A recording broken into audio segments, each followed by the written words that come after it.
nuggets. So if you're into spooky season, this is your pack. And you get to choose which one. And I'll open it. There's 6 or 7 options in each one. I'm very excited. Oh, Nerosity. Nerosity said, I saw Brightbat's stuff at Hot Topic one day and was like, what? Same, to be honest. So I see a lot of you on our website. No pressure, but today's a shorter stream than BizBaz at home, so this is like your only call to participate in the promo. Because once Steven goes, we're gonna wrap it up, and that's it for today. We want to have a little bit of a night together, because we don't get to do that often. So what let are we me know gonna if do? you have any questions. We're gonna play Zelda. Woo woo. We are super behind. We're playing.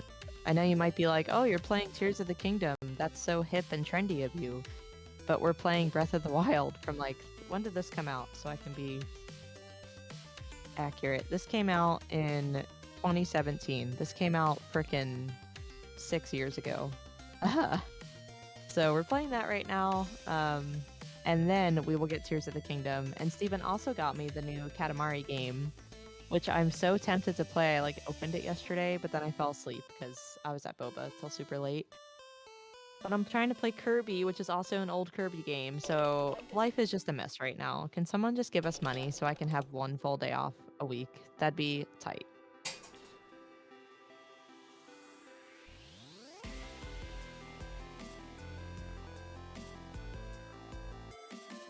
So we're ready? Why are you looking at me? I'm just looking at you. We're ready for what? The next. I'm waiting, love. They have to submit their order number for me to open anything. We'll give it about 5 minutes total. I think that's plenty of time if anybody is shopping. And I have seen orders come in that qualify, but you do have to tell us your order number if you want to be part of this segment. So don't miss out. Great Plastic, someone said, one day I'm going to see cutouts of Jules and Steven with the BizBaz kids in the HT window. I would love that. Taco Bell. Wait, why are you saying Taco Bell? We're going to be sponsored. Oh, yes. Taco Bell, if you're listening, I would love just one full day off a week. Taco Bell, BizBaz Club absolutely encompasses the Live Moss lifestyle. So please reach out to us. Dave Navarro. Dave Navarro? Yeah. I don't think he works for Taco Bell.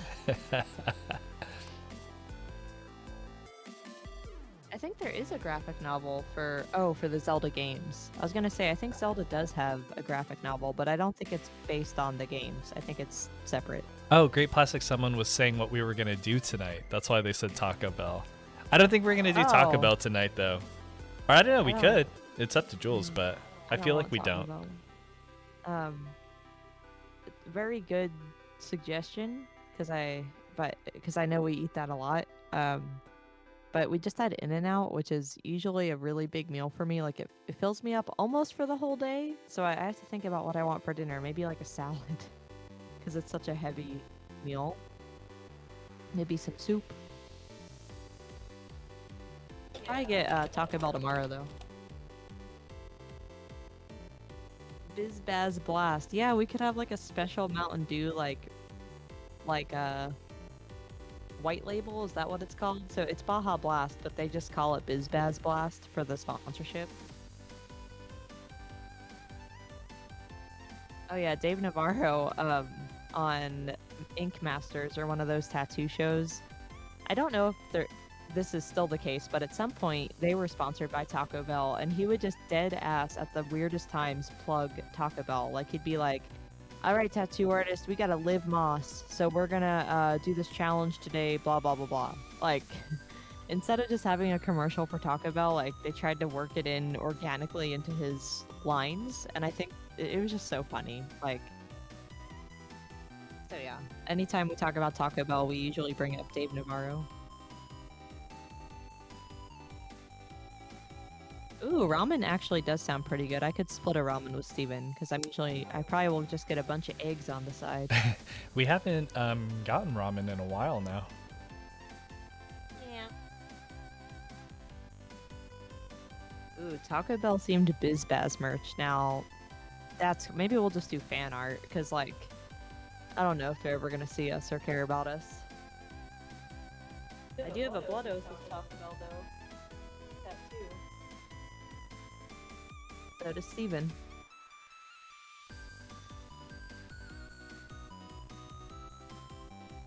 Ooh, hope the artist got free taco fries. I feel like they had to have gotten food from Taco Bell with that sponsorship. Aw, Tuck's hot sauce packet sticker. Oh, That would be a very no, cute all of Patreon. We could do all of the people, all of our mascots with different, like, mild, fire, Yeah. Inferno for Tux, obviously. BizBaz would be mayonnaise. Ew. No, we would do the same names, I feel like. All We right. wouldn't change it. Taco Bell doesn't have mayonnaise packets. People aren't putting mayonnaise on their tacos? Oh, the Grimace shake. What is that? Is it just purple dye or is it like grape? Or is it something else? But aren't there milkshake machines always broken? Oh, it's vanilla soft serve and berry flavors. Sounds pretty good, actually. Yeah. And it's purple. There's nothing I can eat at McDonald's, though. Even their fries are made with, like, meat oil. Which I'm like, why? Why would you do that? And how don't they have, like, a vegan nugget? So many restaurants now, or fast food places, have, like, a vegetarian nugget. Come on, Don Dons. Oh my god, Night Night would be mango flavored. Mango hot sauce. That would be kind of cool, actually. And mochi hot sauce. We could just do their favorite food. Carrot hot sauce.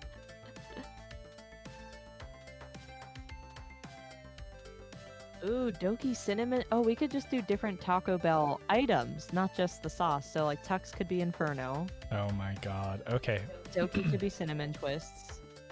BizBaz would be Baja Blast, I think. BizBaz Blast. And then Night Night could be... We'll think of something. I don't know, but we're almost there. All right, everyone. 1 to 2 minutes left. I see a lot of you on the website. I don't want you to miss out. I feel like as soon as we move on, someone's going to be like, here's my order number. So... no pressure if you're not shopping. I just want to make sure no one misses it before we move on to Steven's segment, which is the magic segment. Is I'm actually very excited about because I'm normally one that's like, we're gonna do this idea and like, you're gonna like it. And then Steven had this idea all on his own and I think it's so cool. So I'm very excited to watch it. Oh, we have an order number. Awesome. So, Where am I writing this one down? on the outline. Yeah, but under Lucky Bag? Sure. Oh, I still can't edit, by the way, so you'll have to write them in. Excuse me, I gave you editing access. Did you refresh? Oh, okay. Yeah, it's working now. Thank you. Mm-hmm. Okay. So, Coley, do you want Halloween, Cottage Cryptid, Harvest Cow, or Garden Cow? And do you want me to open it on camera?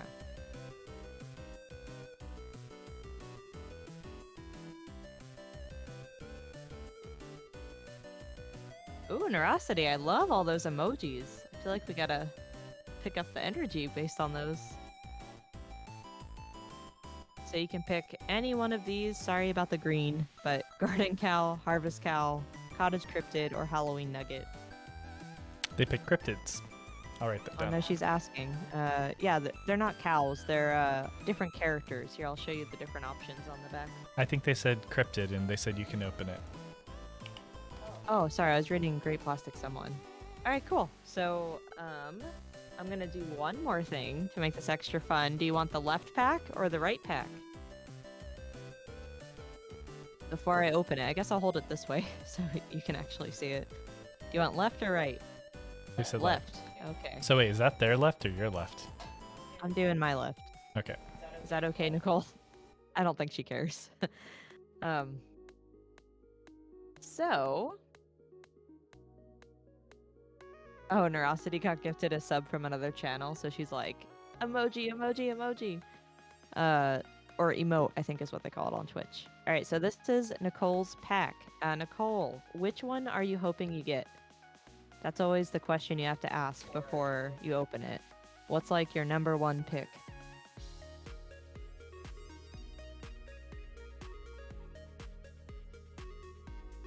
I'm very excited for you.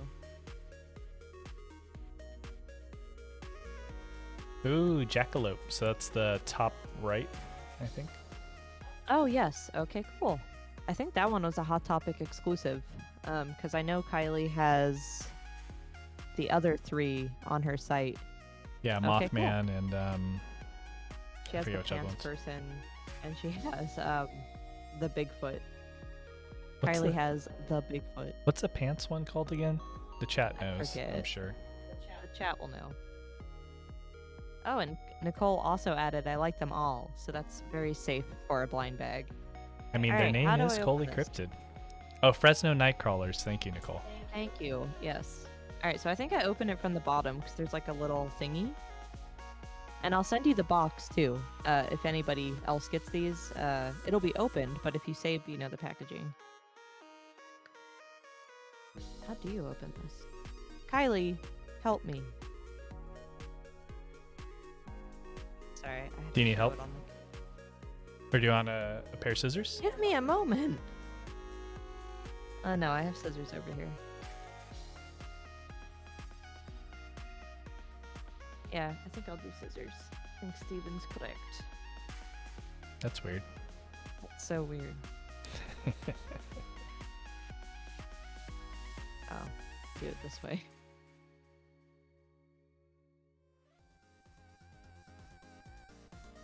All right. So wait, is that what that movie Onward is based on? Because isn't the dad just like a pair of pants for like most of the movie? I don't know. I don't think so though.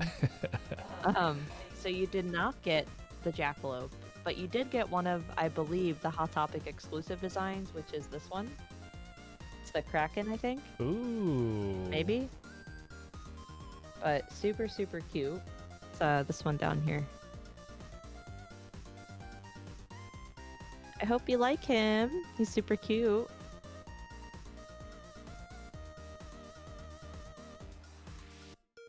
Did you write that down so I know? Oh, you need me to write the one that they get to? Yeah. So far we only had one, so I guess I would know, but just in case. Release the Kraken. All right, anybody else? I will give it one more minute. I know I keep saying that, but we just opened one, so I feel like it reset the timer. I'll give it one more minute, and then Steven can start his magic segment. So we have one more cryptid pack, and then we have 2 of the rest. We have 2 Halloween nuggets, so you can get one of those. We have 2 harvest cow nuggets. And then we have 2 garden cows. The cows that started it all.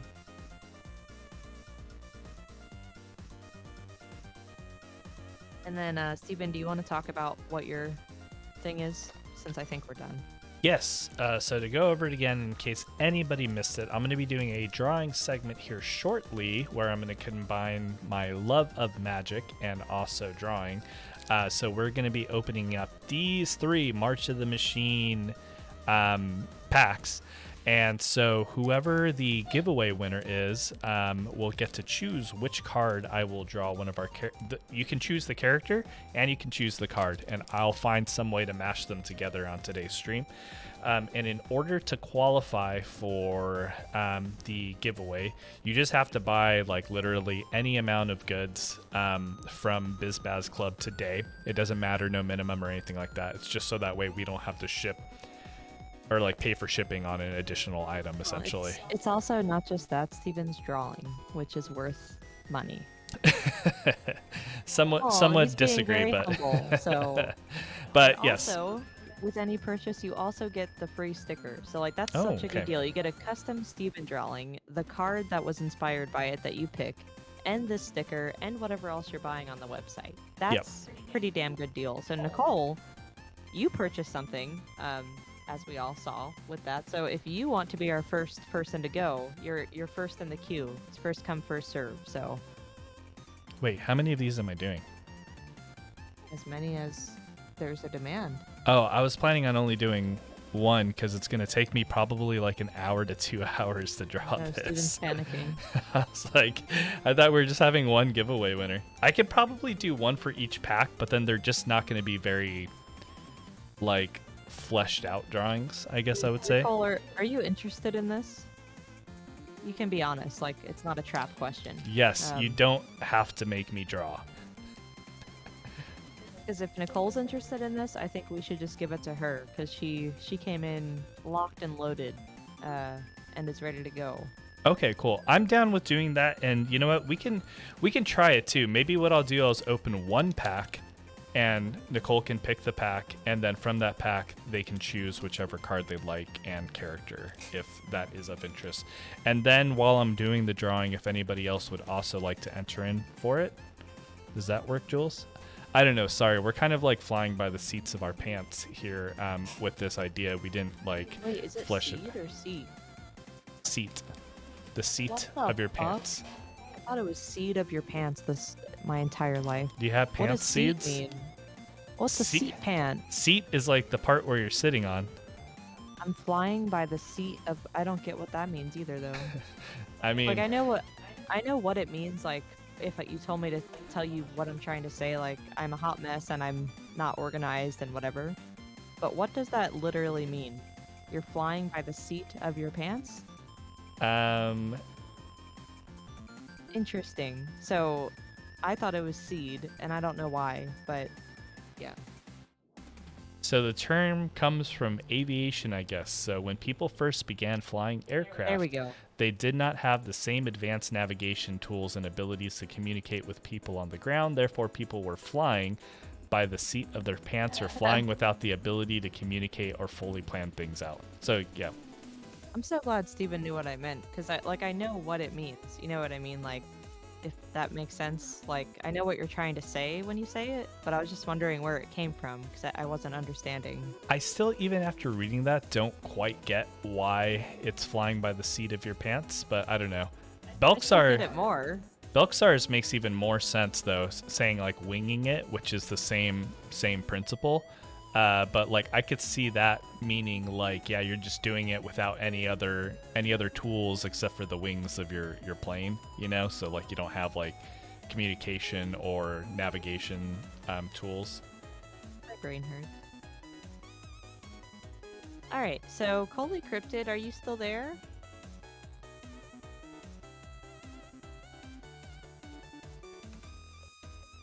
They left after we talked about magic. Pretty much. All right, so that means the queue is open. We're just going to do first come, first serve, because I don't think we're going to have like a ton of multiple people. So if anybody wants to pick the card and tell Steven which character or characters of ours that he wants, that you want him to make into a drawing, there's no minimum for this. It's just whatever the next purchase is on our website. You will get the digital version of the drawing. You'll get the card that you picked. You'll get a free Doki gem sticker and whatever else you order on the website. So let us know. Otherwise, I don't know. Steven might just we'll figure something out if nobody's comes in. If nobody wants the giveaway for this magic card thing, I'll still just open up a pack and I'll just draw whichever one I choose. We'll have the chat. Yeah. Cool. Well, let's give it a minute or two. It takes a little bit to shop, so. And I'm thinking about doing this for future streams as well too. So if you enjoy at least seeing this, you know, without receiving Maybe a card or anything like Pokemon that. too. Yeah, we or, could do you know. Pokemon, Yu-Gi-Oh. I don't know anything about Yu-Gi-Oh though. That's the only thing. We could save the giveaway part for BizBaz at home, but I'll probably just open up another pack on that day as well too.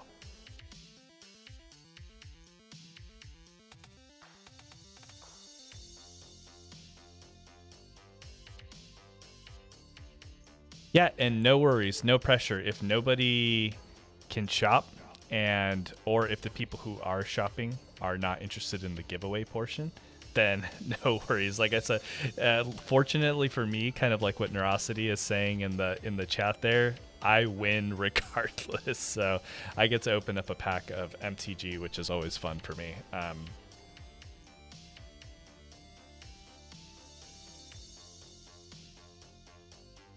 feel like we might just be asking the chat.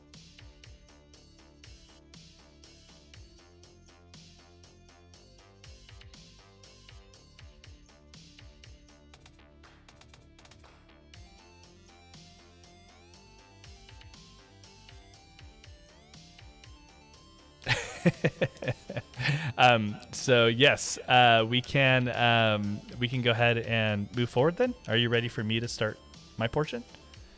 All right, everybody. So then I'm going to open up a pack here, and we're going to take a look at what I get. And then actually we can just ask the chat, and you all can vote, and then I'll decide ultimately which one we do, but it'll be based on your votes. Okay. So exciting. Here we go.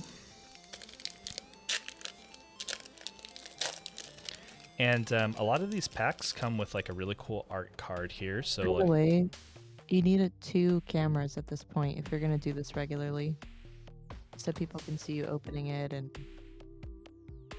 yeah, I can just do it. I think professional people that do this have 2 cameras.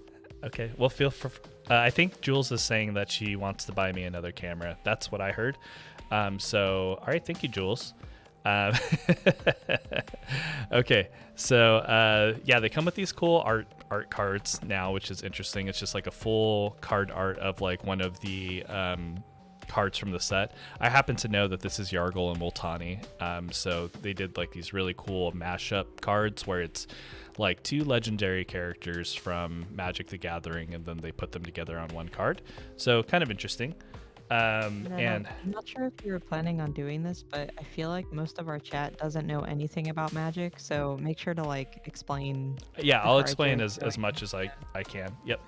All right, so we are going to start flipping now. And I don't know like what's really good in this set or anything like that, but art is always cool, right? So I got like this vampire token here, so pretty self-explanatory. This is just a token, so there's a lot of cards that generate things that are called tokens. This is not like a card that you would play from your hand, but like another card that you play from your hand may create one of these. So this is just a 1/1, so that's their power and toughness vampire, and it has lifelink, meaning that damage it does causes you to gain life in the amount of damage that the card does. Sorry if I'm over explaining any of this too. I don't know like what people are interested in. Ooh, I got a very pretty card here. I don't know anything about this one, but it is very cool looking. So the reason why I don't have my green screen activated is because a lot of these cards are going to have green on them, and I thought it'd be kind of weird to just be looking at transparent cards. So this was the card that was on the very front. I don't know if you can tell, but this is a holographic card. So that's always cool. So this is a legendary creature. This is Polakranos Reborn. And sorry if it's like mirrored on your side when you're looking at it. But this card has a transform ability. So the other really cool thing about this creature card is on the other side, there's a way to transform it into this creature. So yeah, and yes, Belksar, I believe that this card is probably from the Theros set. So like this is like a new version of a creature that probably came out in the Theros set, which specifically was based off of Greek gods, which is really cool too, because I really love a lot of Greek mythology as well. So like that set combined 2 very awesome things that I love. All right, so we'll keep on moving on here, but if anybody has any questions about anything, happy to go over them. But it looks like there's going to be a lot of really good contenders for what I end up drawing today. I'm going to give you the full screen. Yeah, that's fine. I already have myself full screened. Bye. Okay, so next here we have Dina, Soul Steeper. So it's another legendary creature, and this is a Dryad Druid. So very cool, kind of like a tree person. And the art that they did for this card is very awesome too. So this is what they call a borderless card, because this one doesn't have any, or like the artwork goes all the way to the edges of the card. So pretty cool there. Dang, like everything I've drawn so far has been legendary creatures. So I play a format that's called Commander that has that revolves around legendary creatures. So pretty interesting.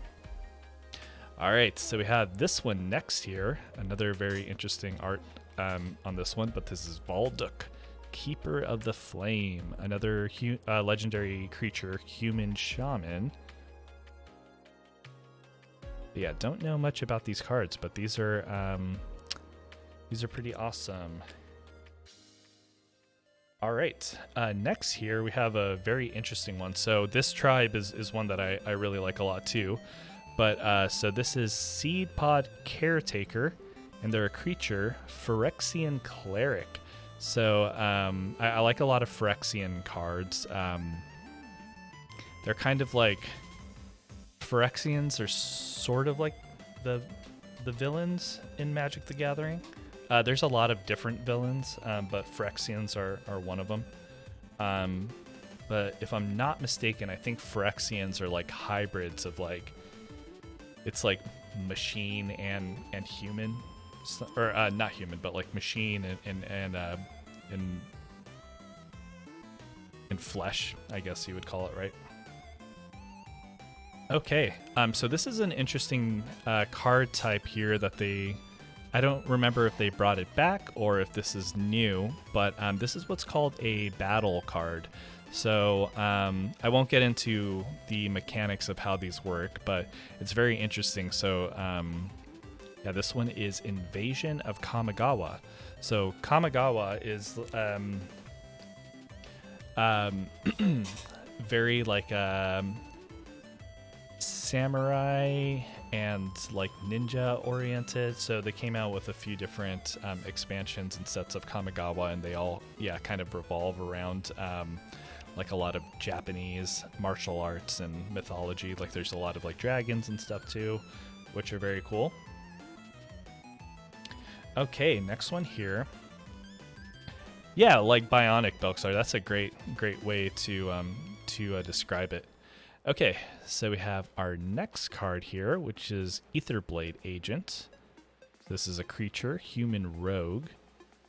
They have Death Touch, which is a cool mechanic as well too. So any amount of damage that this creature does to another creature will result in that creature dying, regardless of their power of toughness. And this is another card that transforms, so a lot of these cards do this. But yeah, if you flip this guy over here, he turns into Gitaxian Mind Stinger. So yeah, he becomes a Phyrexian rogue on this side. So very cool. Yeah, I'm actually glad we're not opening 3 packs, because I'm realizing that gives you like so many options. It may be like too many. Okay, so then next here we have some spells. Well, they're all spells technically, I guess, but these ones are like, they're called instants and sorceries. So these are not creatures. These are like spells that and Great Plastic Summon, can you expand on that? I feel like I'm not quite understanding. Can you play with multiple lines of cards?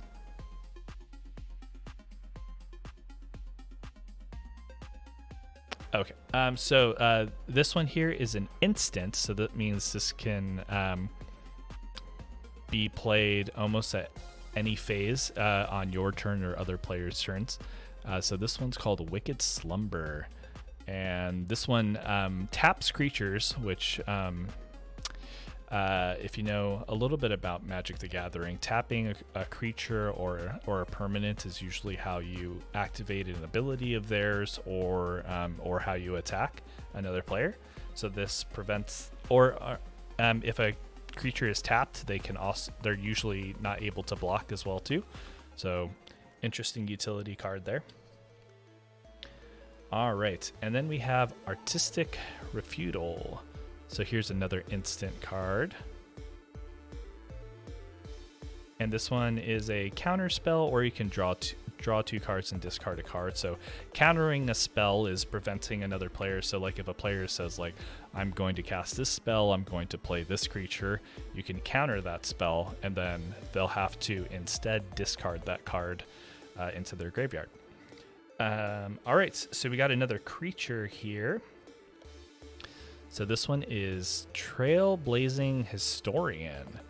So this one's interesting here. It's the human shaman.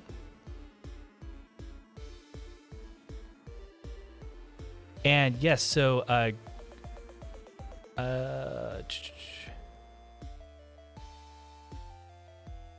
and sorry, Great Plastic Someone, I'm reading your question here.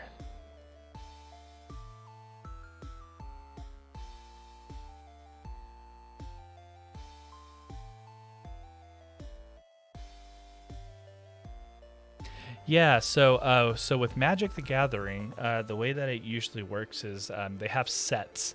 So it's like these blocks, and there's, you know, like however many cards in that block. I forget what the usual number is. I think it changes. But like say like they release like 150 cards in a set, so then like it'll be all new cards, and then they also have like reprints sometimes as well too from older sets if they're like relevant to the set.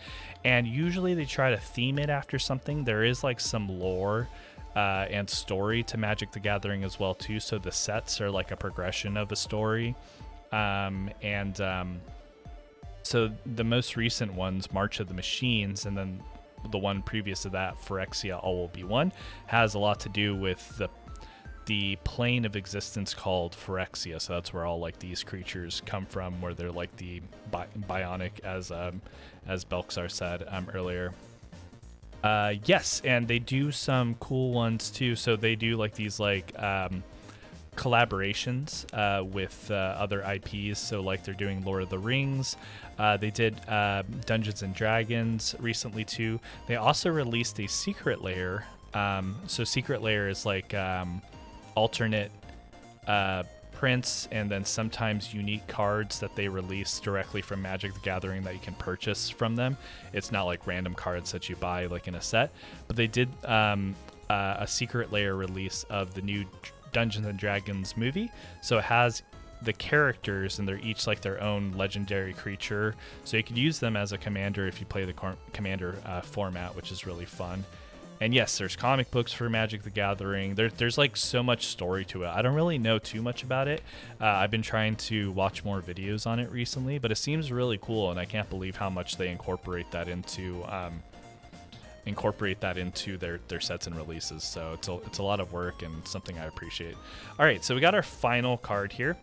So this one's another instant. So this is a spell that you can play at almost any time. So this one is called Coming In Hot. So you got this guy here, and he's like being boosted up by lava or fire.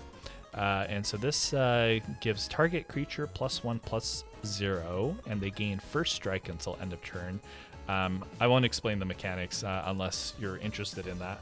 And then you also get to scry 1. So very cool. So let's quickly go through some of the cards here, and then I'll let you all decide which ones you think we should do. I feel like this Hydra, Polychronos, would be a pretty good candidate here. If that can zoom in there. So yeah, I could do like a Hydra version of a character, which would be really funny. And then we have this Dina Soul Steeper, so I could do like a Dryad version of one of our characters, which would also be very cool. And then let's see which other ones here looked good. Okay, so we can do Valduk, Keeper of the Flame as well too. So I can do something like this, and we'll do like a warrior version with like 2 swords. And don't worry if you don't remember the name. You can literally just describe it if like one of these seems cool, and then like you can just be like the Hydra card. And then we have this one, the Gitaxian Mind Stinger. Yeah, so we have this guy, so we could do like a kind of like a biomechanical version of one of our creatures too, even though they're already robots technically. But yeah, something like this. So personally, I think those are like the 4 most interesting ones. And Great Plastic Someone, no, please feel free to voice your opinion on this, because yeah, I want to take recommendations from the chat. But yeah, so those are the 4 that we have that I think would be the best to choose from. So I'll take that as one vote for Hydra. Does anybody else have an opinion on this? So we got the Hydra, we have the Dryad, which is like a tree slash kind of like, what would you call it? Like a tree and like a fairy folk almost, or something like that. But like, yeah, it's like a tree humanoid. I got one I did get one land card as well too. I got this holographic plains, but I decided not to show this because obviously I'm not going to draw a BizBaz character as like as a land. I mean, maybe I could, but I can't think of a clever way to do that. Oh, okay, so Parzival actually votes for the horizontal battle card. So that one could be pretty challenging, but if you can't tell what's on the art here, I'll put it up close. But yeah, it's all these creatures and they're kind of like, it's just a battle. It's literally a battle that's on this card here as well too. Okay, so I got another vote for Hydra. Somebody said Tree Spirit. BizBaz Mountain, yeah. And draw a BizBaz character in the land. Yeah, I could do that. I'm terrible at drawing like landscapes though, especially in our style. Doki, Lake, and Night Plains. I like that.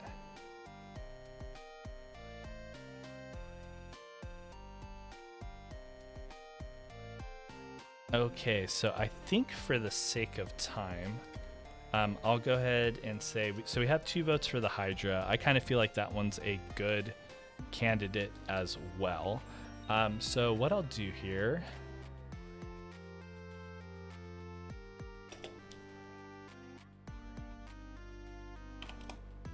I'm just going to grab a picture of this.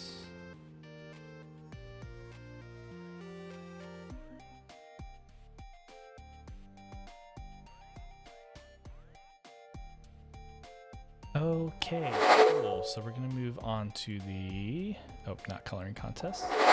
Steven Live drawing. Okay, so now you can see my screen here where I'm going to draw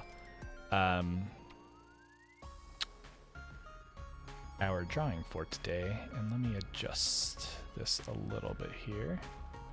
Oh, that's not what I want to do.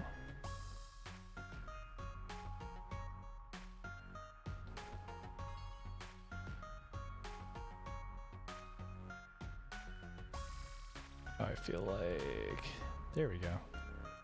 Okay, let me adjust this. Sorry about that.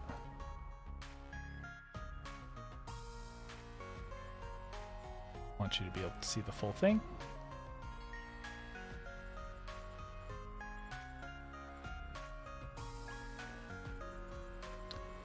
Okay, cool. That works there. Okay, so let me pull up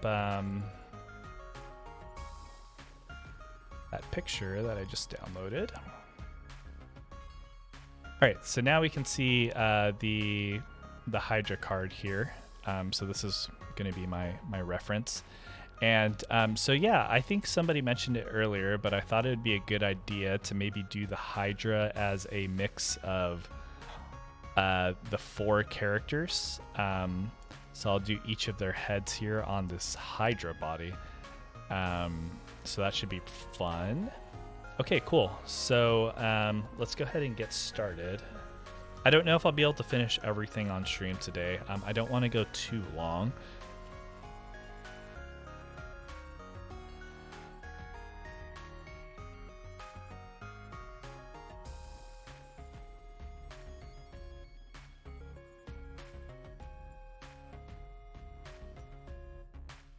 Okay, cool.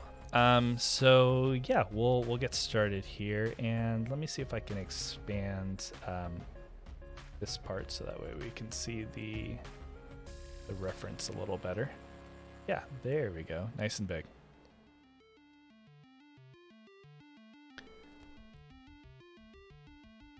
All right, so I'm going to try to cutify or like chibi-eyes this as much as possible.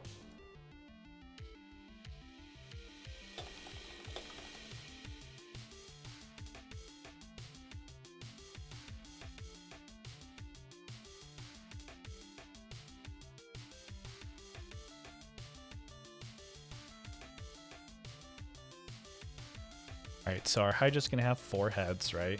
So one for each character. So I'll start sketching out kind of the front, like the chest part here. And then they're gonna have 4 legs. Sketch out where those are gonna be.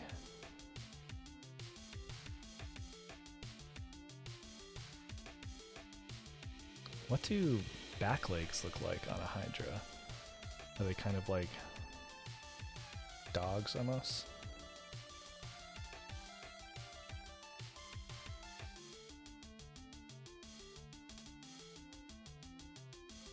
And I'll give them a little tail as well.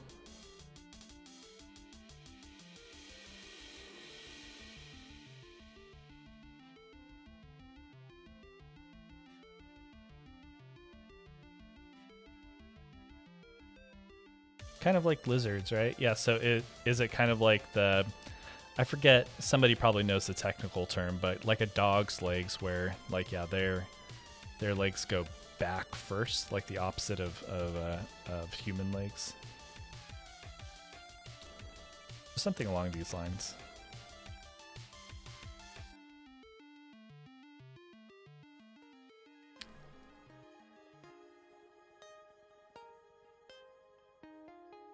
I'm thinking kind of like a brontosaurus in terms of like body. I could draw him like BizBaz's legs too. Yeah, make them sort of like that. So we'll start off with this, and then so we gotta figure out the 4 heads, right? So we'll go 1 here, 1 here, 1 there, and then 1 here. All right, Nerosity, it was good to see you. Good talking to you. Okay, so now we're going to start drawing in the necks.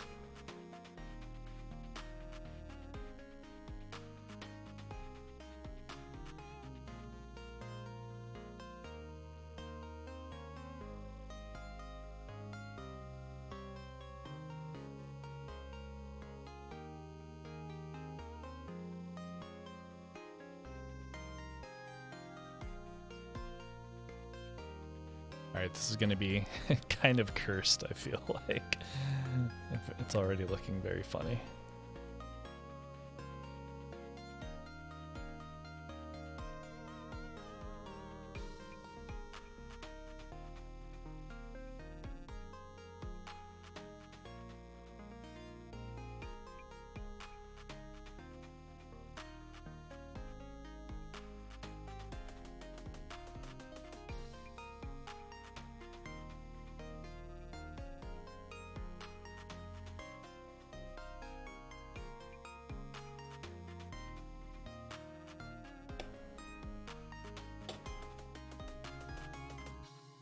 Okay, so I'm pretty happy overall with like this body shape here.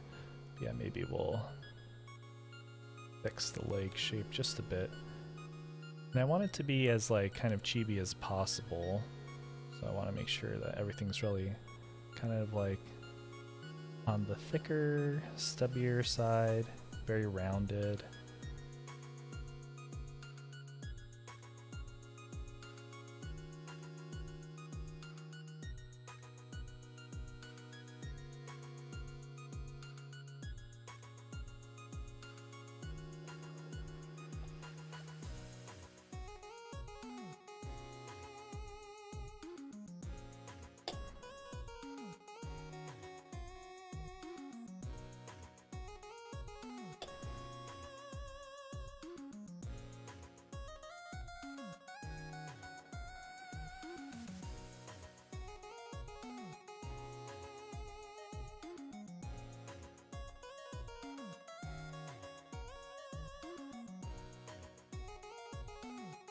Start cleaning up some lines here so I can get a better idea. I don't believe this Hydra has wings. No, it doesn't look like it. Okay, cool. So then, yes, this will be kind of the layout of the design here.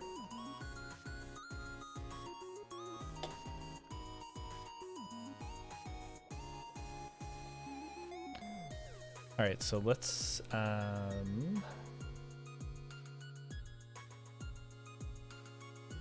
go through here as well too.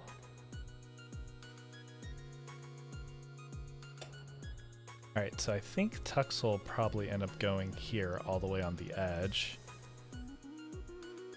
because he hates that he has to be attached to a body with with the rest of the BizBaz crew, right?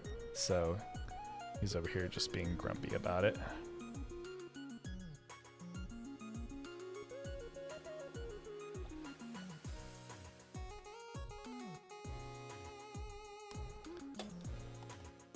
Little grumpy Tux.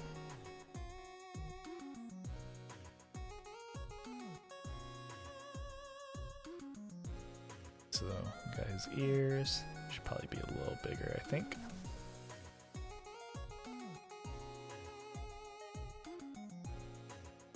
That looks about the right size.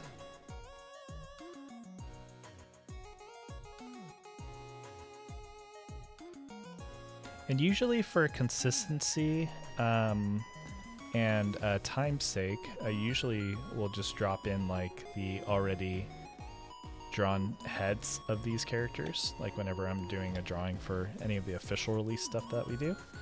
But you know, this one's just for fun, so I'm gonna draw them. They may not look perfect, but I think they'll look. I think it'll look cute. I need more practice, like actually drawing our characters as well. Well, the heads at least.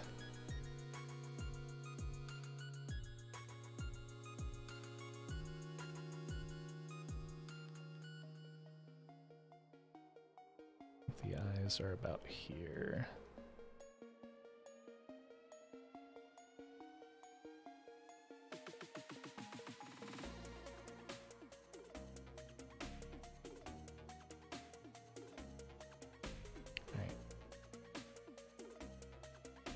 The nose right about here. Okay, cool. So that'll be our little sketch for yeah, so that'll be for Tux, right? And he has this little eye patch.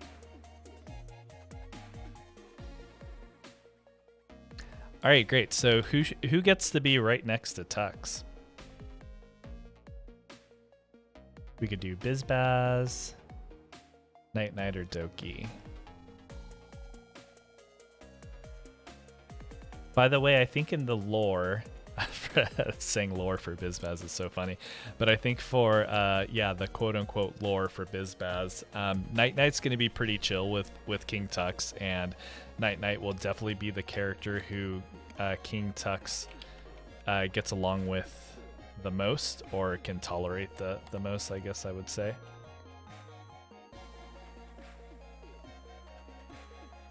All right, so BizBaz gets to be right next to Tux. All right, his hated enemy. and the part is that BizBaz has no idea that Tux doesn't like him. Like, no matter how mean Tux is to BizBaz, like, he just like never gets it. It's kind of like a very SpongeBob and Squidward relationship, I guess I'd describe it. All right, so let me round out this head a bit, because BizBaz's head is very circular compared to some of the other characters.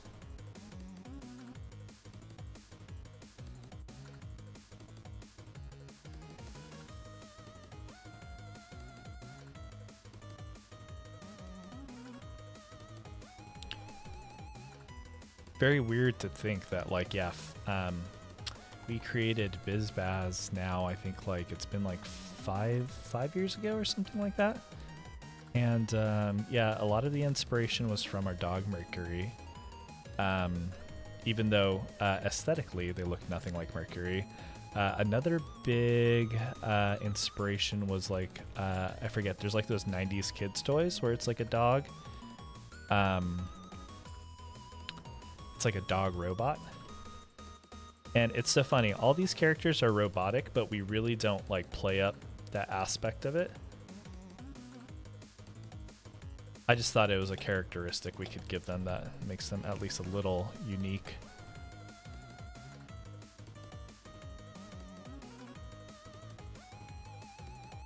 Let me have BizBaz's ear right over here.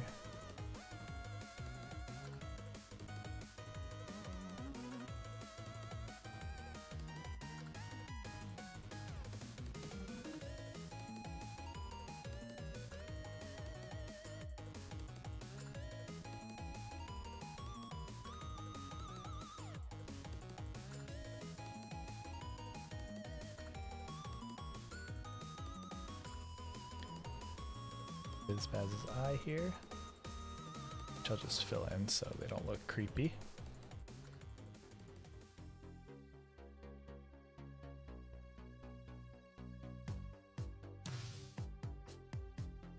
Also, the original BizBaz, which you can see on the right here, is winking, but usually I don't draw them winking whenever I draw them.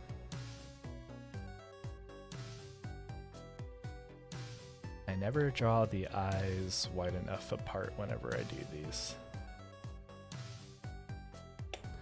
But thank God for modern digital art tools, right? I can just move it over.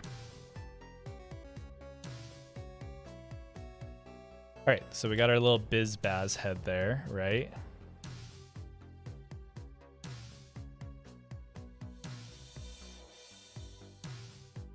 And Great Plastic Someone, yes, it's Poochie. That was the inspiration. As you can tell, a lot of the colorway for BizBaz was inspired by Poochie as well too. Even though they're silver, BizBaz is white, but they have like those kind of like bright blue accents, like the original one. But yeah, love that toy. I never had one myself, but always looked cool. Maybe I should try to find one and then like customize it so that way it looks like BizBaz, like paint it and stuff. That'd be really fun little project. And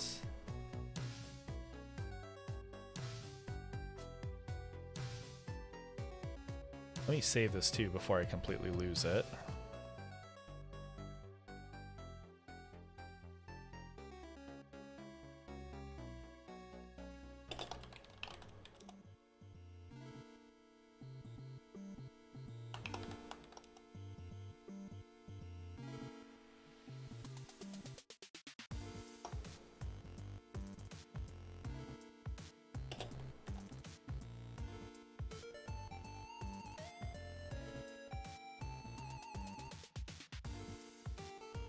Oh yeah, you had one of those transparent computer monitors. Those are so cool. Was it like it was a Mac, I assume, or something?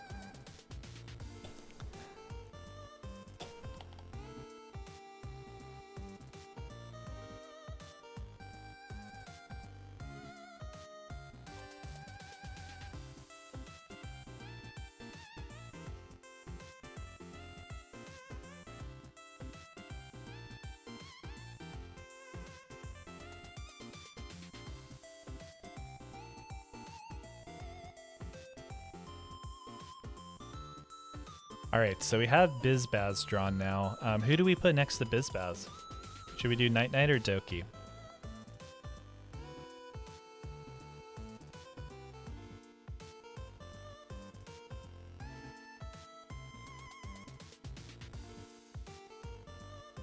Yeah, I see so many of us millennials asking for tech companies to bring back that aesthetic. Could you imagine if they did like a new iPad, but like the back was like that clear or that like transparent plastic? That'd look really, really cool. All right, so we're doing Parzival says we're doing Night Night and then Doki on the far right. So that works for me. So let's go ahead and draw in Night Night. Only thing is with Doki, I think we're gonna have to tuck her ear behind Night Night so that way his face doesn't get blocked.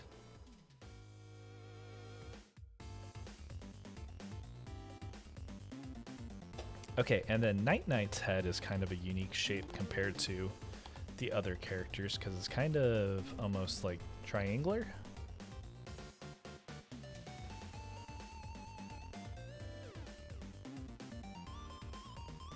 Kind of reminds me of like a, what's it called, like a onigiri.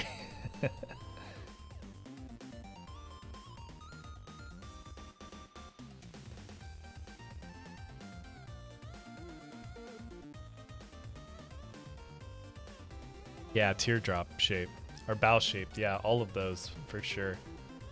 It is like a little rounder on the bottom than this. Not quite so flat. All right, I apologize. It's starting to look rather phallic. So let's fix that by drawing the ears here.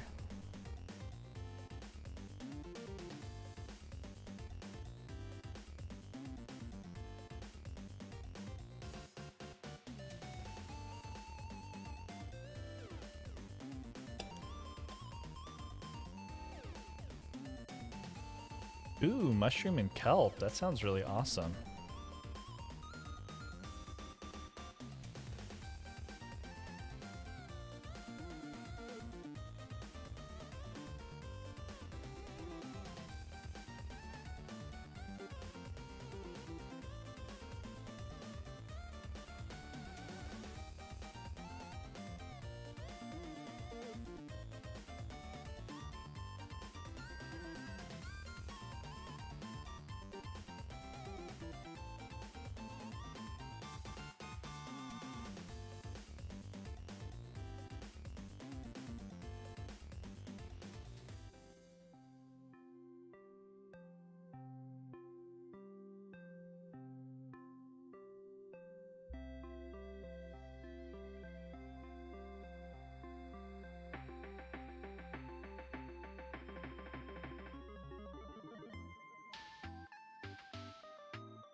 I always draw his cheeks so much sharper than they are in the original as well too.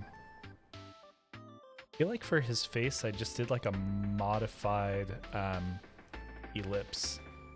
So I think in the original I had drawn an ellipse and then I stretched out the 4 points to give it kind of this diamond or diamond-ish shape. And then Night Night is the only one with these shaped eyes. Don't know why that is. I just thought they were appropriate for them whenever I originally drew Night Night. I came up with Night Night, I believe, or didn't come up with the idea, but I drew the original iteration of Night Night, I think while Jules was getting her neck tattooed. We had a friend who was doing Jules's neck tattoo, and I was just sitting there while she was getting tattooed, and then I was on the iPad, and then I drew Night Night. Most of the characters that we have I originally did on the iPad, even though I rarely use iPads.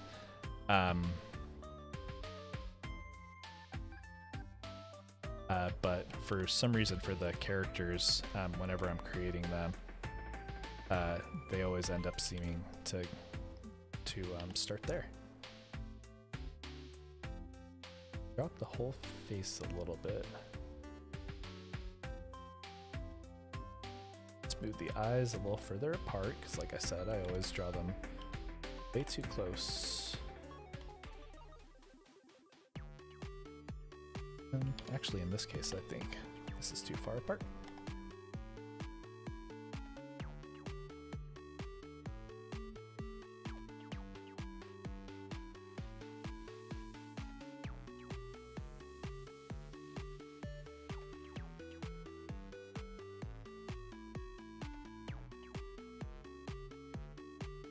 course, gotta draw his little toofs.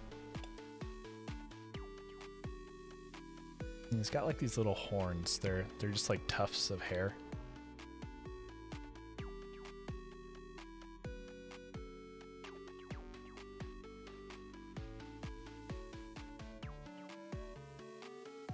I feel like the head shape is not quite right. I'll fix it a little bit, but I'm also not going to worry too much about it.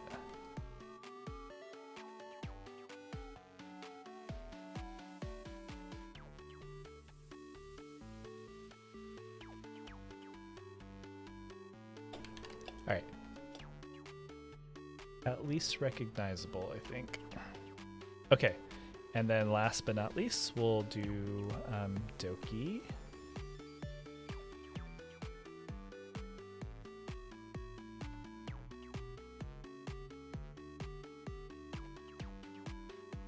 And Belksar, I think that's probably the case. I think also just times where like Jules and I were somewhere where like I wasn't by my computer. I was less distracted, so I had an opportunity to get some work done. So that's when I created the characters. Okay, so last year we got Doki. I didn't notice this, but I guess they all have different shaped heads. BizBaz and Tux, I think, being the most similar. Oh, thanks, Cosmic Macchiato. Yeah, we're just about wrapped up here with the sketch at least. Okay, now we'll do because Doki has like the most like, I guess I would say like squarish or rectangular head of the bunch.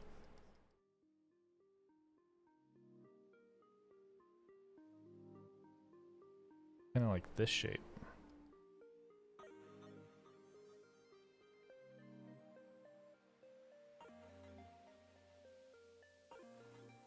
It's kind of shaped like a boulder.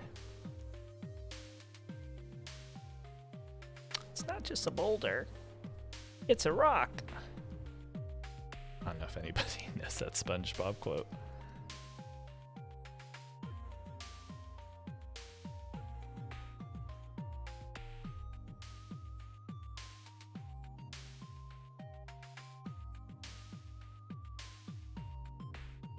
Like I said, her other ear is unfortunately gonna pretty much get tucked behind Night Night.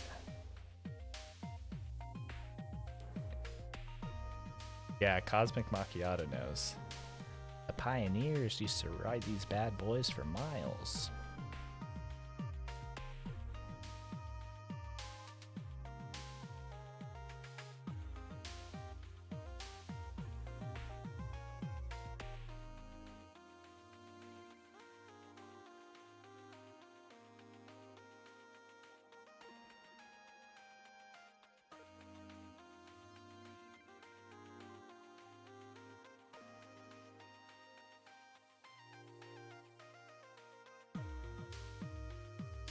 Hot dog on wheat bread. It's a classic, though.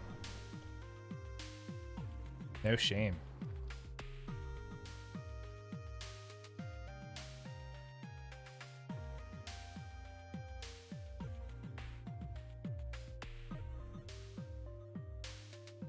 Oh, God. Really butchering her mouth here.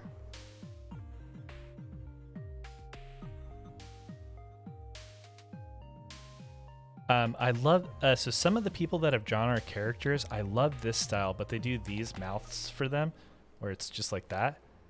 It's so cute. I love when they do that.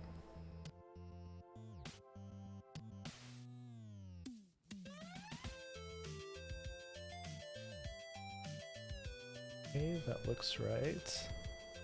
Something like that. That.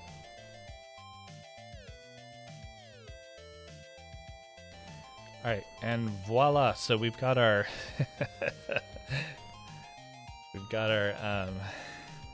BizBaz Hydra. Doki's over here breaking her neck.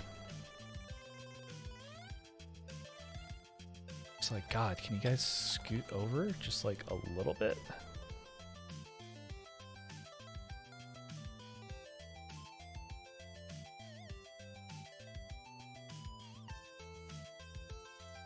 All right, so yeah, here's our little sketch there, and let's do some. Let's see, for hydras, do they usually have like a scaled neck?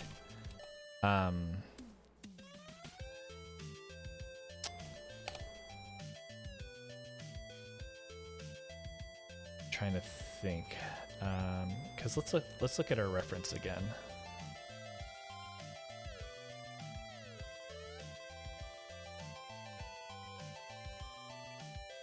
It's hard to tell because this one is like a special art for this one too. This is like a so this actually isn't the original. This is like what's called a showcase card. So this one is actually pretty cool. I'm really glad I got this one because it's a very cool card. But they typically don't have like this. Like they have this. Oh my gosh, what is it called?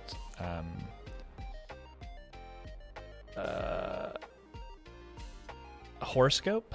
Not horoscope, but what's the word? Like horoscopes are based off of it, but like people know, like, you know, star shapes and stuff like that. Oh God, the word is escaping me. For astrology. So yeah, this is like a astrological version of this artwork. Since it's like, oh yeah, constellation. Oh yeah, that's a better word. Yes. So constellation. Exactly. So yeah, they did a bunch of these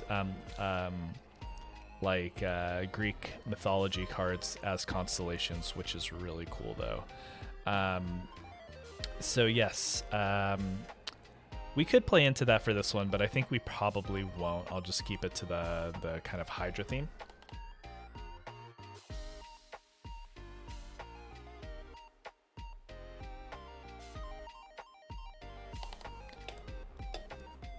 Okay, so let's create a new layer. This one's going to be our sketch layer, right? So we'll start inking things now. And I think that might be as far as we go in terms of the stream. Like I'm just going to do the inking, and then after that, hey Tabby Cat, how's it going?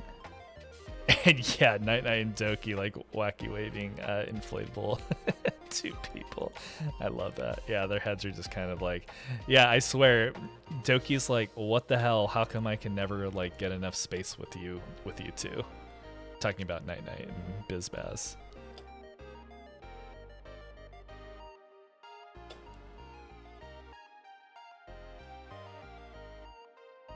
Oh, and one head was immortal. I didn't know that part about the Hydra. I know another part, or like sometimes it's told in myths too for Hydras that like if you cut one off, then two grow in its place. I don't know. Somebody can let me know. I think that's also a thing.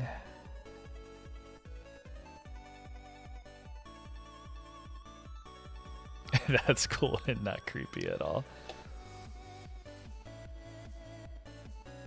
Oh, I think so sometimes what I do with these, if any other digital artists also do this, but like if I have a line that's supposed to continue through other objects, I feel like sometimes it's better for continuity's sake to just draw through like other parts, even if technically it's under something, and then erase.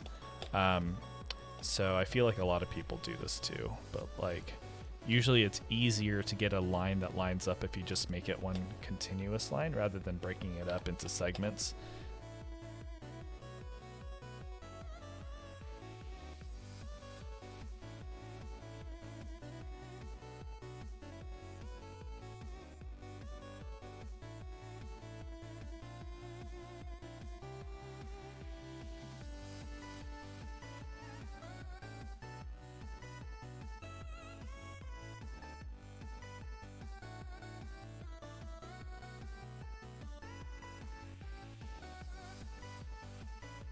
Yeah, see, Cosmic Macchiato knows what's up.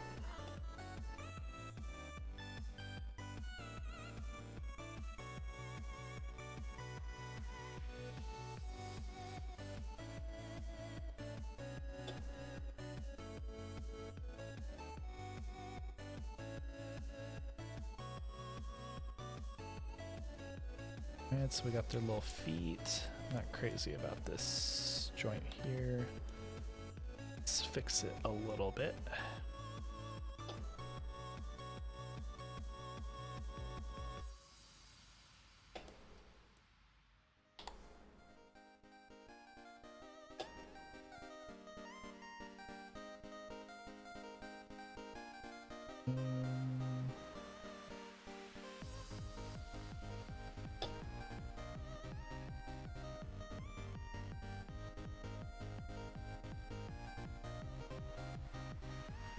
I want to get just the right amount of roundness for this part, but I don't know what a good angle is.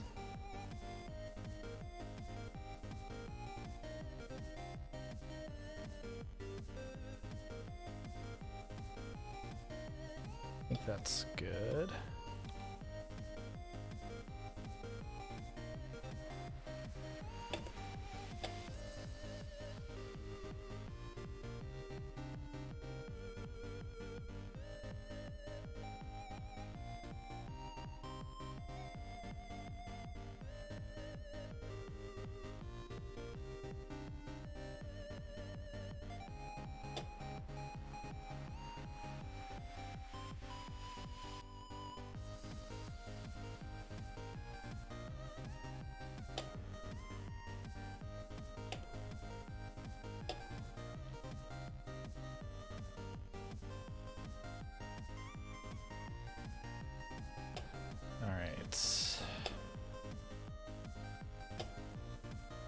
Now we're going to move on to the heads here, which is going to be my least favorite part.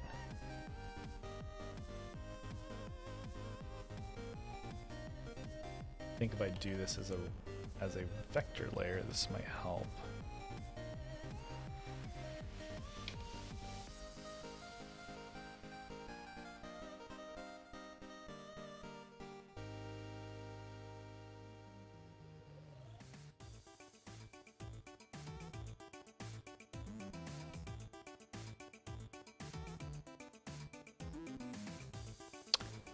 Actually, no, I'm not going to do that.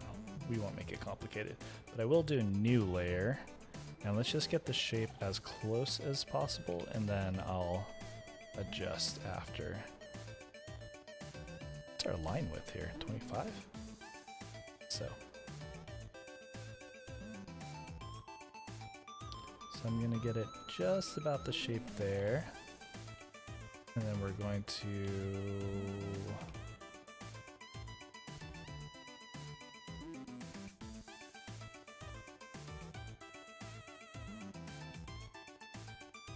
actually, I'm not sure what an easy way to do this is in Clip Studio.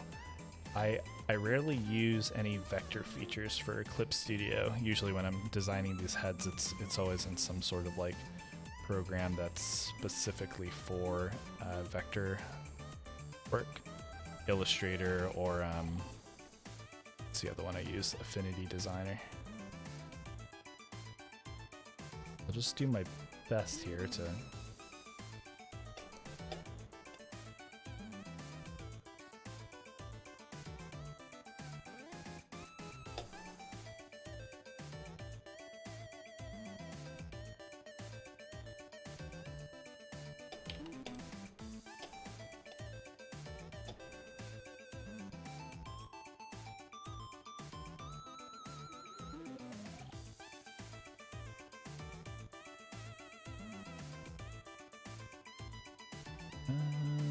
there's some weird lumps going on here, but that's okay. It's by the ear, so I'm actually just going to erase this part out and then I'll redraw it again.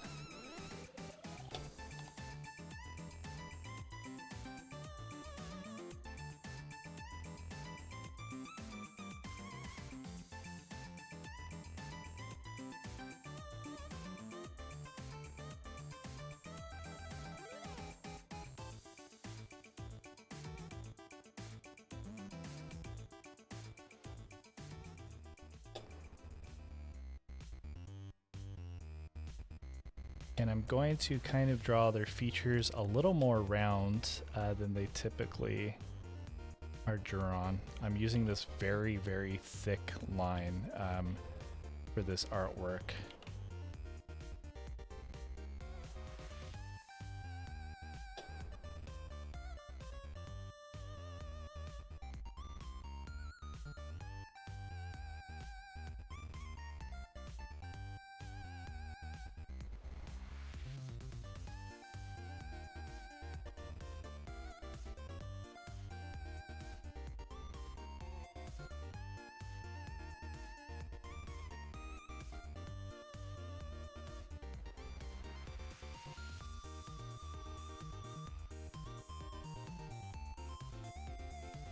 so we got the tux head. I'll draw in faces last because I think I'll need to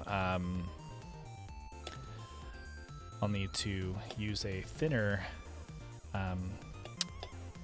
pen here to do the faces.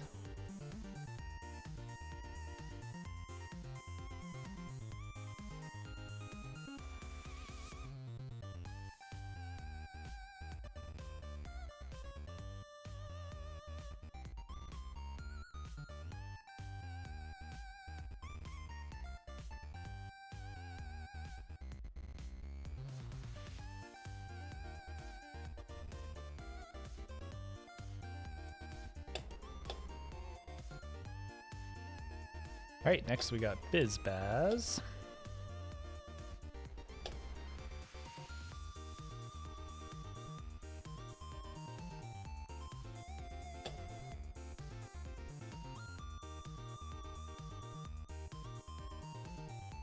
Okay, so I think that's pretty good for the shape.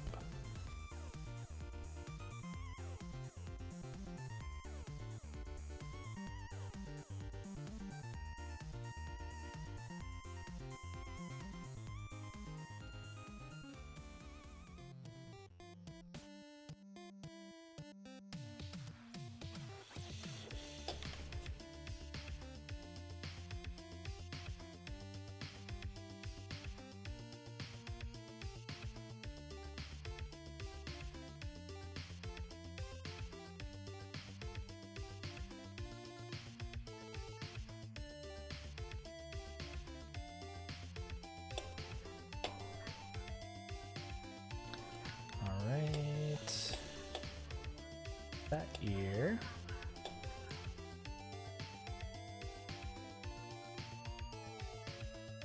Next ear there.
All right, so we got BizBaz's head.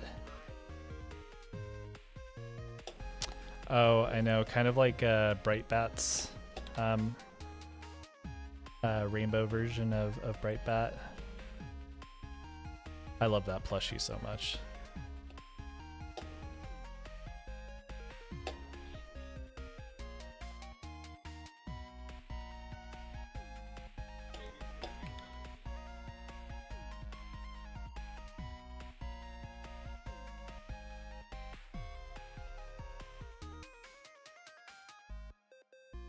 This is a really fun challenge, though. Yeah, I'd be really interested in doing some more of these in the future.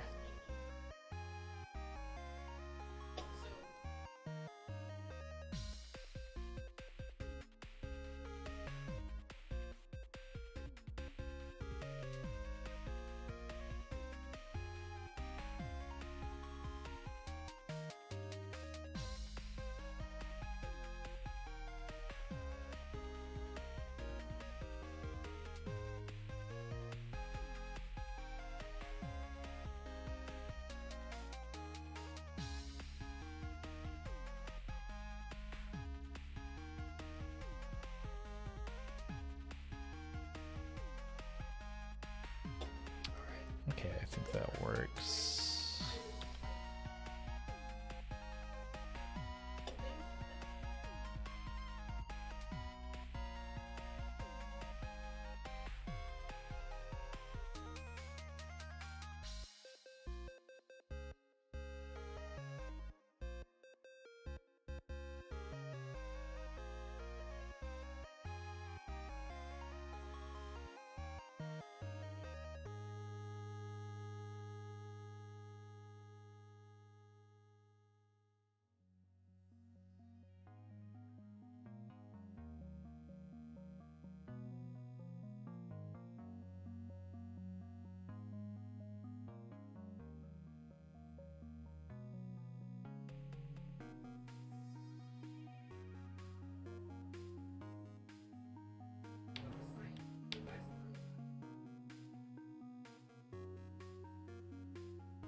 Right, I think that looks pretty good for the ear. And then for this other side, I'm just going to copy it.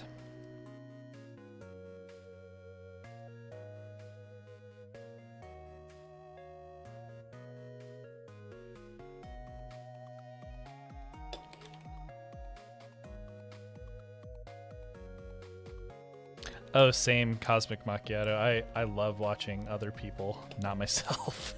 Definitely. Yeah, do line art for stuff.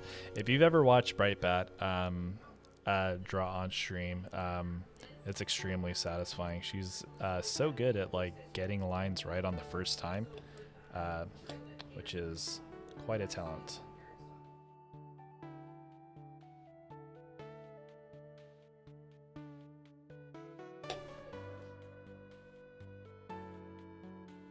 Alright, let's see if I can get Doki's head shape right on the first try.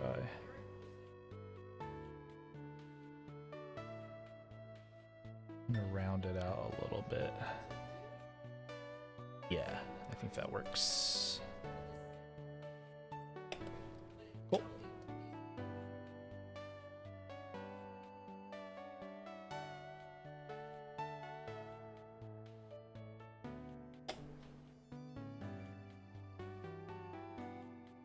She rarely streams, I would say, but yeah, it's always awesome to get to see her do it when she does.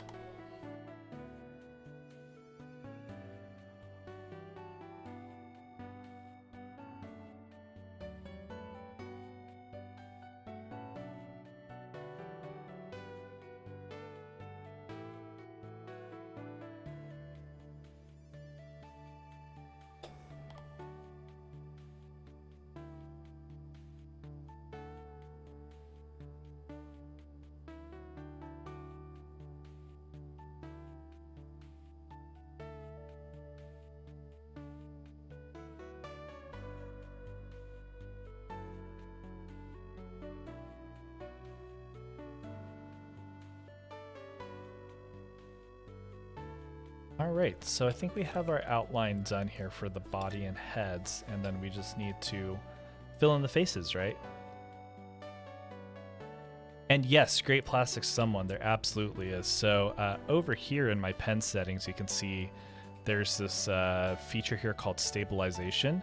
It's one of the reasons why I love Clip Studio so much. Their stabilization in particular is very intuitive and feels pretty natural. I put stabilization depending on what kind of art I'm doing. Like if I'm doing something like this where everything's very rounded, needs to look almost like vector art in a way, I'll crank stabilization and just put it up 100%, especially if I'm drawing lines very slow and deliberate. If I'm doing, back when I was drawing more like anime type stuff, stabilization would be a lot lower. Usually I prefer it like in the 30 to 40 range. So that way like the lines are a little more hand-drawn and natural, I guess you'd say, especially like if you're drawing a lot of like sharp features, you typically don't want your stabilization to be all the way up. But for, yeah, any of this kind of like very cute and round art, stabilization, just crank it up. Okay, so we'll go ahead and get started on some of the features here. I think 17 works. What if I do 15? Is that too thin? That might work.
Yeah, I would say honestly, like the better you are at drawing, the lower you'd probably set your stabilization.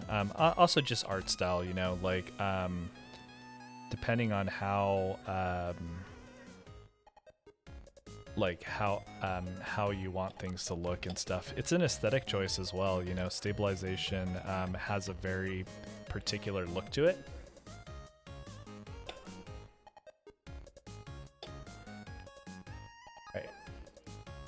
So let's start looking at the references again for faces, just so I remember.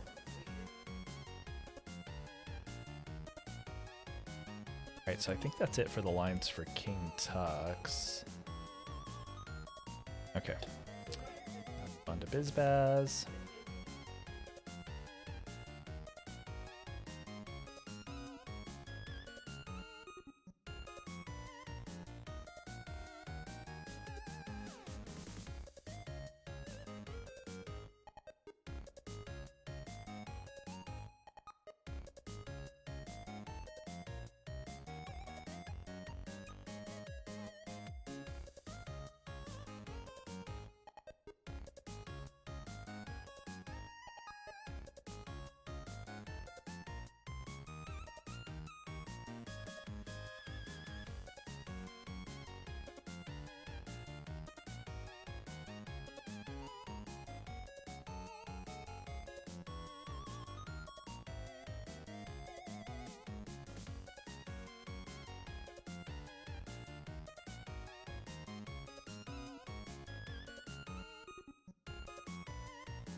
Yes, yeah, Parzival. That's such a good point too. Stabilization has like a learning curve all on its own, so it does take some time to learn how to do it because yeah, it feels very unnatural to start, especially because like yeah, you're like, how come it's not putting like the lines where I want them to be?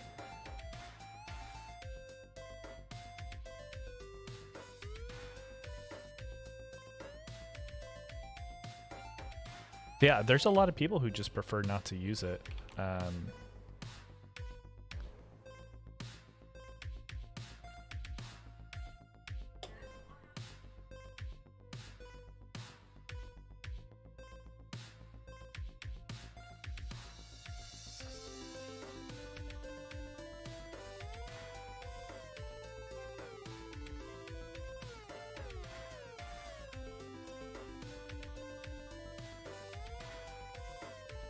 Doesn't look right.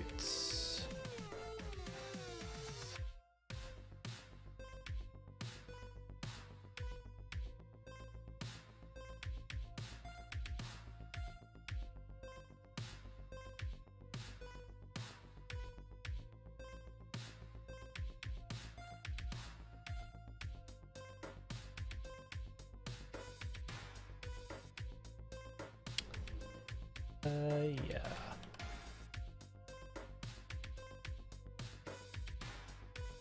There we go. Okay. All right, so we got BizBaz. Now let's go ahead and do Night Night.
All right, so we got Night Night's eyes, draw their little heart nose.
No, something doesn't seem right about that.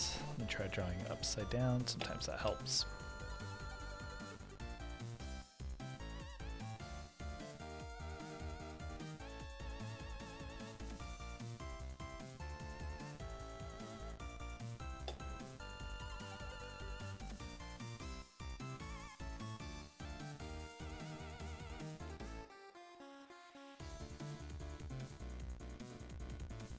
Yeah, somehow that ended up being better.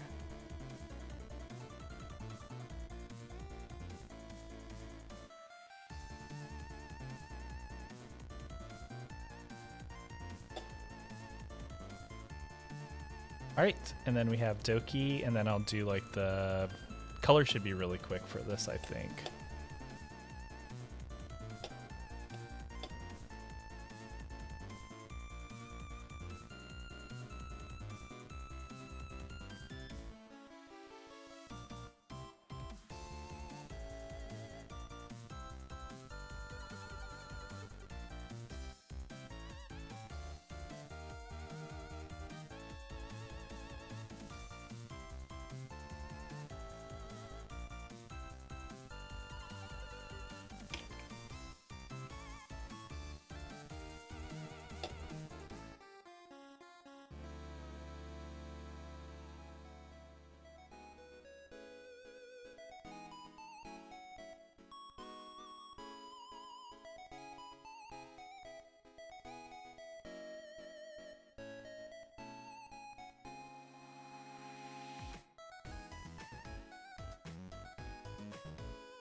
All right, gang's all here. So we have that all set, and then let's do the color so that way King Tux's eyes don't look like ghosts.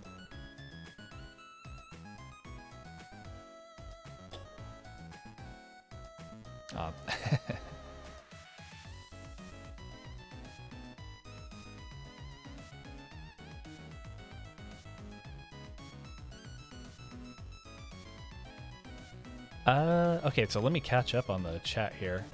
Let's see here. So yeah, Great Plastic Someone says, are there any decent art programs for mobile or just tablet? I think Clip Studio has apps for both. Yes, Procreate on Apple is really great. That's typically what I use if I'm doing any drawing on the iPad, which is rarely, but that one's very intuitive, especially with like the different like gestures and stuff that you can do with them. Like if you want to zoom in or rotate and stuff like that, it's so easy and quick to work in. Ibis Paint or Ibis Paint, not sure how to pronounce that one, but yeah, I've heard that one's really popular. People really like. So Brightbat uses a free software. I'm gonna bring them up like a million times, but yeah, they use a free software, and I can't remember what it's called right now. But yeah, it's software from like ages ago. Has very like old like looking interface, but they've just been using it for so long that it works well for them. And I cannot remember what it's called right now, but somebody might know. Okay, cool. So let's go ahead and get into color. So this should be pretty easy.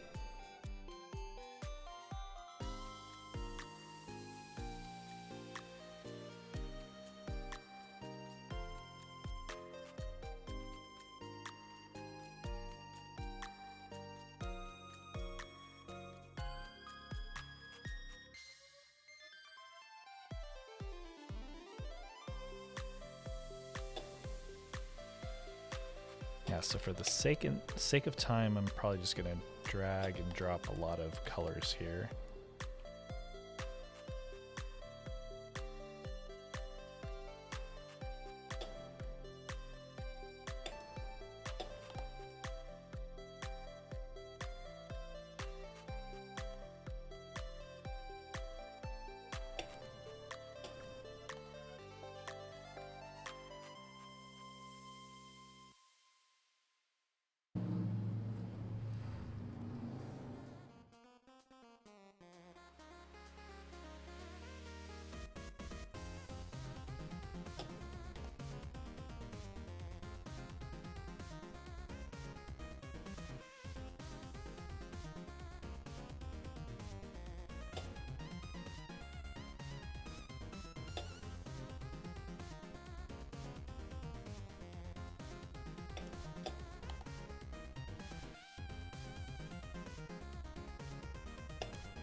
Yeah, color for the body. I don't know. I feel like we should maybe do like a color that's not anywhere on, or like not any of the characters.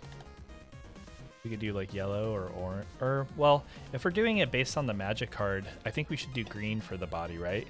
I feel like that makes the most sense.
If you hear Jules clapping over there, she's trying to get a bug.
Right, that works for me.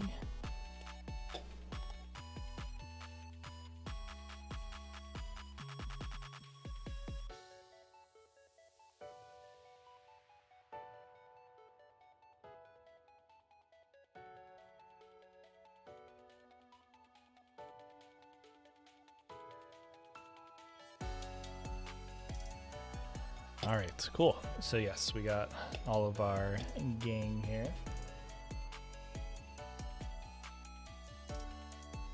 And yes, it's totally unintentional. I think I let people vote on that because when I designed King Tux, I did that. That was the first character that I did as where I took community input, and I think they voted on the colors of the eyes, if I'm not mistaken.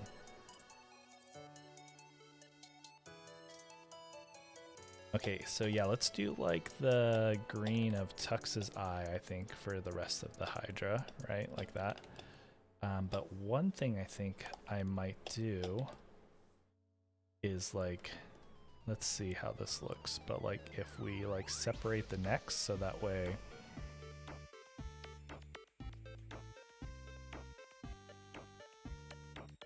might hate it, but we'll see.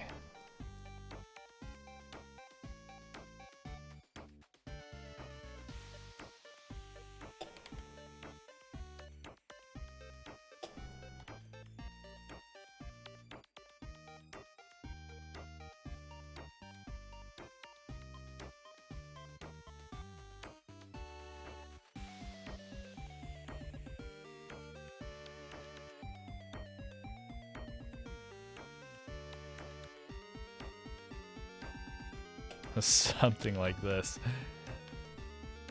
That looks so funny. I love it.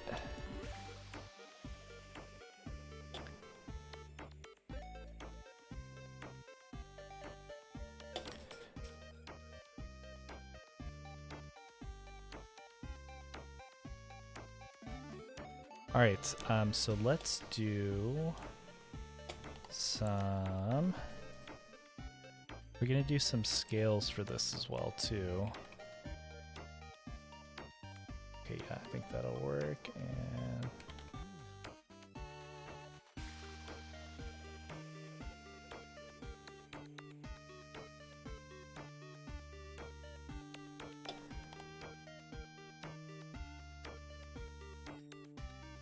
We could do blue for the neck as well too. Let's see how that looks.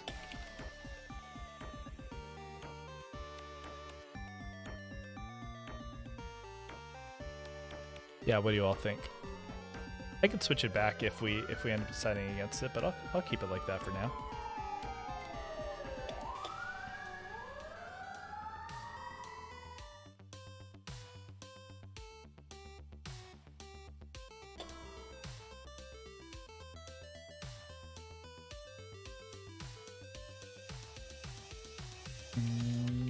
I don't know how I want to do these scales. Maybe just kind of like random ones like this.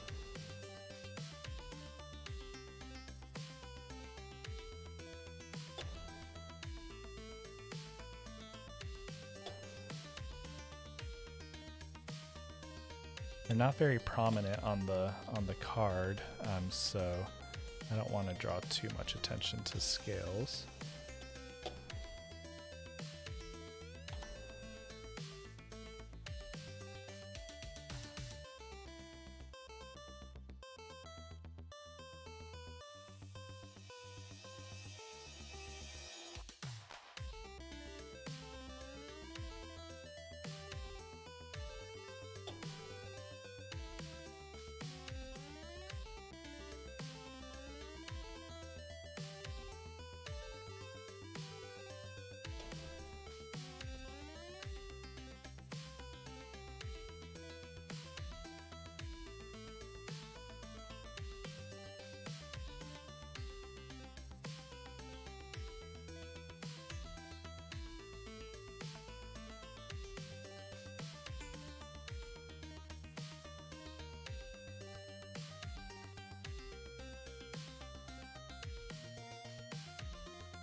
All right, so something like this, and then let's go ahead and do another multiply layer, and then we'll just do, I think, some shadow, and I think we'll call it after that.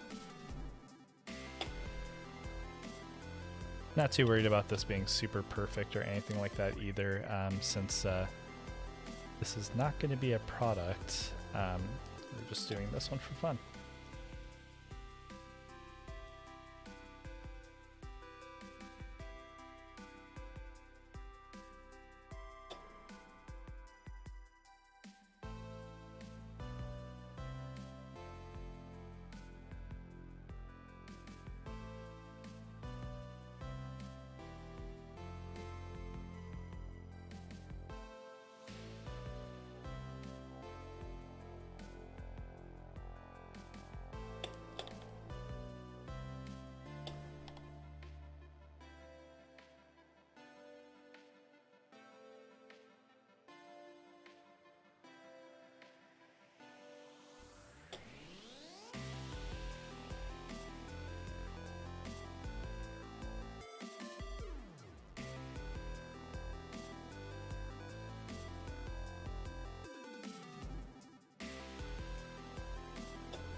No shadows on Tux because he's too dark.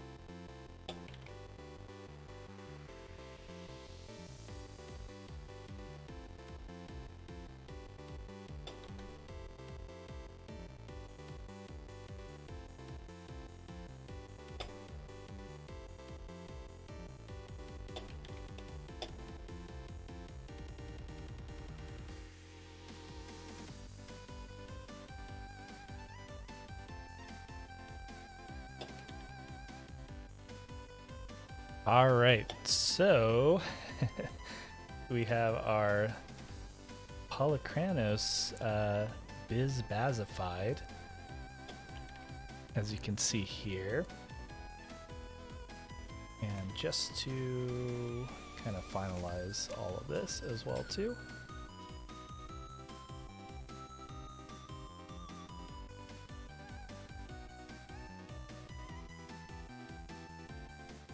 Little white outline, kind of like this.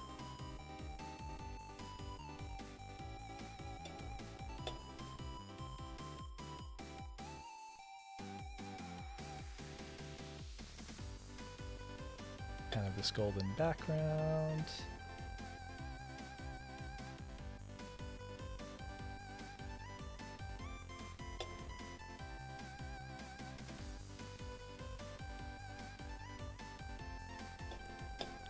Yes, I hope you all enjoyed watching this as much as I enjoyed drawing this. This was a lot of fun. So I think I'll be doing some more of these in the future as well too. But so there we are.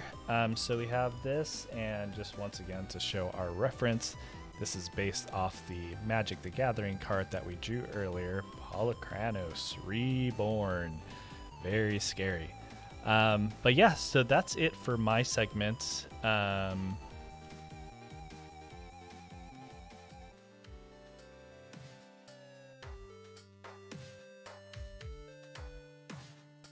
Okay, so we're gonna bring back Jules here. All right, but thank you all so much. And one moment.